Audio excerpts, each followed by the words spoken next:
UFC 308, Harry with Pro Schmo Bets. So my community, very disgruntled. The Pro Schmo community is very disgruntled because they believe that a lot of the information I share here publicly is too privileged. All right. So I think what I'm doing now, the direction I'm taking this capping video that I publish weekly, is one in where I'm only going to do 4 or 5 minutes of careful considerations and give you the pick. Okay, for anything else, bets, summaries, write-ups for these particular sides, you have to visit proschmobets.com, join the community. All right, folks, so let's begin now. All right, let's start with Carlos Leal versus Renat Farkerdinov. All right. Hey, Carlos is game, folks. He's game, but Renat, we know, is a relentless wrestler, and his striking was incremental from his debut up 3 fights. From 3 fights up, he's done excellent. I think he's on his 5th UFC fight, and you can see he's exponentially done really well. So I think that regardless of whether Carlos Leal holds him against the octagon wall, clinches him, maybe attempts to box him inside and hurt him because he's lethal, I think Renat's going to even find a single leg. He's got really good trip sweeps. His center of gravity is really good. His wrestling, his grappling is excellent. And I think, for a short notice fight, despite Carlos Leal being prepared, he is prepared. Renat is not letting go of that zero. His life depends on it, man. His livelihood depends on it. You have Ismail Nardiev, Bruno Silva. Folks, this is very simple, man. Ismail is a technician. Bruno Silva, he's looking for that jaw, man. He's looking to crack you. And, let's say he does get Ismail down. Ismail's going to be able to bounce back up. I think that Bruno is also a bit undersized here between Ismail Nardiev, all right? And there's a reason why the UFC signing this boy back. All right, as we move on, we got Farid Basharat, Victor Hugo. So, ironically, we know that Javid Basharat was stopped, by a grappler. Now I believe that Farid Basharat, his brother, sibling, will get stopped by a striker in Victor Hugo, who caught a knee bar. I mean, a good knee bar finish to get a contract, Contender Series, if I'm not mistaken. Incredible fighter, this guy. This guy's relentless. He's no pushover. This is going to be a difficult fight. I like the spread, DraftKings spread, plus 3.5 on Victor Hugo. All right, folks, you heard it here first. Let's move.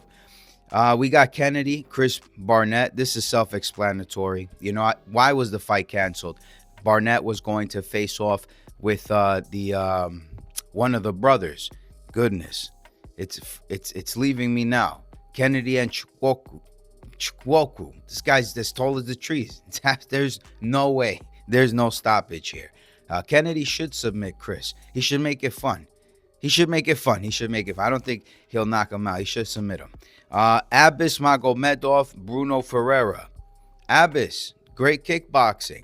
Bruno, he's just going to try and brawl you to a finish. And I think that distance management, that striking, that spacing in an octagon, 30 foot, wide, is going to benefit Abis Magomedov better than it would Bruno. I think they both have suffering cardio, so in proportion to their skill set, you just must take the technical fighter here. I would like Bruno to knock him out, though. Hear me out. I do like Bruno to knock him out, though, because Abis is a bit oversized for a middleweight. His frame is not that wide, so it allows him, like his torso is pretty tight between the shoulders, and I just think that he might be getting away with it, because he can cut to it, but he's a bit too oversized. I'd like Bruno to catch him in the body, actually. This might not be so self-explanatory as you might think. Moving on. Matuis Rebecki, Miktebek Orolbay. All right, guys. Rebecki, unfortunately, he got exposed. His last outing. It was pretty shameful. He was defeated by Ferreira. And before that, he looked incredibly solid. He's got good wrestling. A lot of folks are worried here. But Miktebek, again, is just a very relentless guy. I think that his grappling will assist him with being able to sprawl out of things, scramble with Rebecki, and then just hunt for the chin. This guy hunts. He leans into his strike. Something like of what you see Dricus du Plessis do. I like Orolabi here. This would be an upset if Rebecca were to win. He's also what no one's going to you know tell you or mention to you: the size, the proportions. Rebecca is not a lightweight, folks. It's only because he's filling in. Okay, he's putting on all that muscle for power, but he's not a lightweight, folks. That is featherweight proportions at most, and that's not even ideal because C-Rod towers this guy. Cameron Simon towers this guy. A lot of folks, featherweights, tower this guy. All right, so yeah, no, I don't like this guy at all. Geoff Neal, man, this guy just went through an awesome baptism. He had sepsis as well. He had to overcome a lot of medical challenges, and he's ready, man. This guy's relentless. His striking is what will assist him here. I think Rafael dos Anjos is going to attempt to clinch him, try to take him down, grapple him, submit him. Rafael should fight this fight like Renato Moicano does, seeking the first 5 seconds, a takedown. And Neal is going to just walk out of that, all right, and just walk down Rafael dos Anjos. That's what I think your welterweight. Rafael dos Anjos is way too undersized for welterweight. I'll tell you that. Ibo Aslan, Rafael Cerqueira. Hey, this is an interesting fight. Rafael Cerqueira was supposed to debut on Contender Series 3 times. He had 3 cancellations with 3 strikers who had mediocre grappling. I repeat, mediocre grappling. I know you're going to mention the Mongolian Monster, and you're going to say that guy, he has a judo background. These guys got suffering cardio, okay? The guy that Rafael Cerqueira was going to fight against, okay? Suffering cardio and absolutely no ground game. 0. All right, so Ibo Aslan, again, the proportions here. Rafael is huge, man. This guy's a monster. He's way taller, 4 inches taller than Bruno Silva, believe it or not. And Ibo Aslan is Bruno Silva's height, if not a bit shorter. He's a stocky, strong guy. He's a round one or bust at this weight class. I think that Ibo should get down to middleweight, all right? Because Ibo is Sean Strickland's height proportions.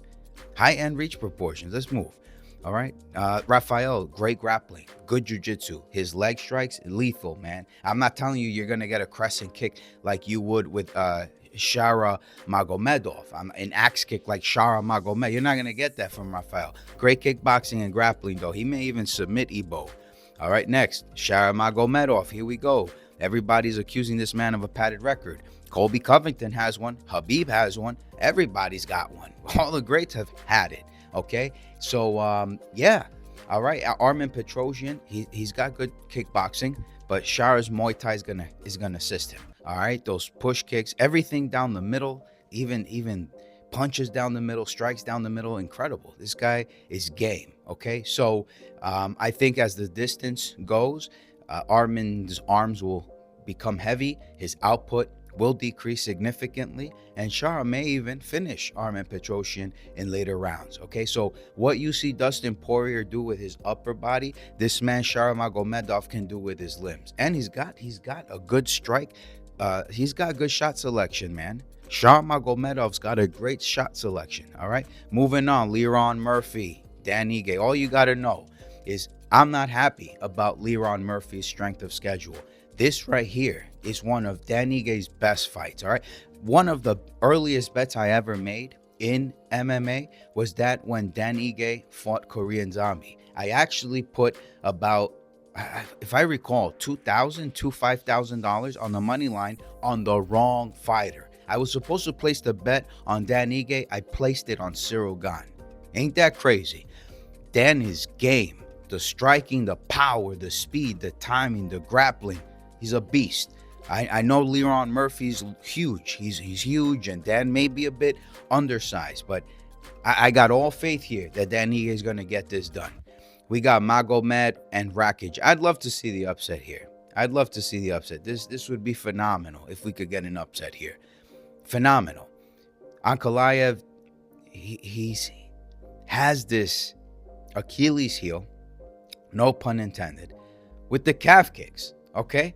Man, anything lower limbs, I mean, his dexterity in there just starts suffering. Will Rakic deliver? Will the Rocket deliver? Who knows, man? This is tough because Rakic on his back, inevitable.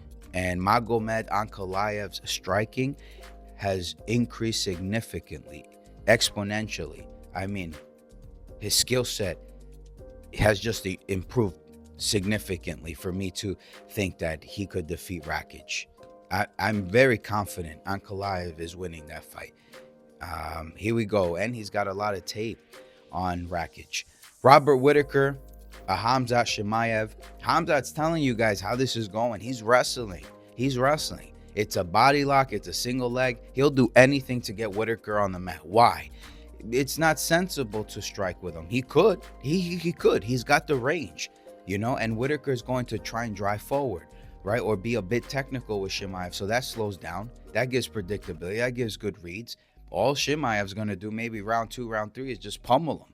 That's it. He's figured it out. Whittaker's power, I can take. Whittaker's, spacing between myself and him, easy. And the goal is to just get him on his back like a fish without water. That's it. That's Whittaker, man. But people are talking about Yoel Romero. Folks, Yoel Romero was about the height of Whittaker at that time. Whittaker has not improved much. He's not scrambling with all that muscle. This guy's stocky. You understand? He'll wear out if that happens. Khamzat is tall as hell. Tall as hell. This guy's strong. He's one of the best. He's technical down there. He's just a gift in that. Like Islam Makhachev with the trips, all that footwork he does, you know, trying to get his opponent down. Like what Merab does, trying to sweep opponents. That's what makes Islam Makhachev's grappling special. What Khabib didn't really do, you know? So anyway, moving on. Khamzat, I'm confident. Topuria, this is big, man. If the UFC wants to sell out the Santiago Bernabeu and give life to UFC again after this Francis Ngannou win with the PFL, they got to get this brother to win. You can get Paddy Pimblett in there. You could get Sean O'Malley in there. You could get Chito Vera in there. You could get a lot of folks in there against Topuria. This is great, man. He's got to win. Max Holloway was about the same age when he had an undefeated streak in the UFC. All right. Max has been champion. And for him to come down from lightweight to featherweight, I get it. Respectively of the age, he can do it. But not respectively in his record age. By record age means how old he was when he first started.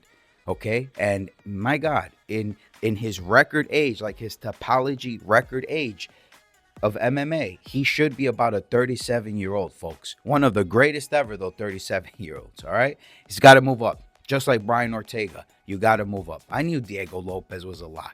Diego Lopez, yes, he's as tall as the trees, but the guy's conditioned his body respective to that weight class for years. Like, said mention in Ortega, but Ortega had moved up to fight his fight, at lightweight and win, right? So what are these guys doing coming back down? Absolutely not, right? And This is no good. All right, these boys got to move up, with the exception of Volk. All right, folks. There you have it. That was quick, fast, and in a hurry for you. These are the picks. If you want the bets, you got to visit proschmobets.com. My confidence on all these picks are 100%.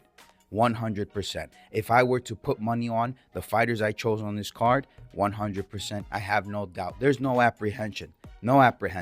All right, but the smart better is not just betting on the money line. If you're building parlays, you better have the over-unders. You better have fight not to go the distance. You better have fight to start round 2 or 3. And you can snipe. You can snipe submissions, TKO, KO props. You heard it here first. Catch you on the flip side.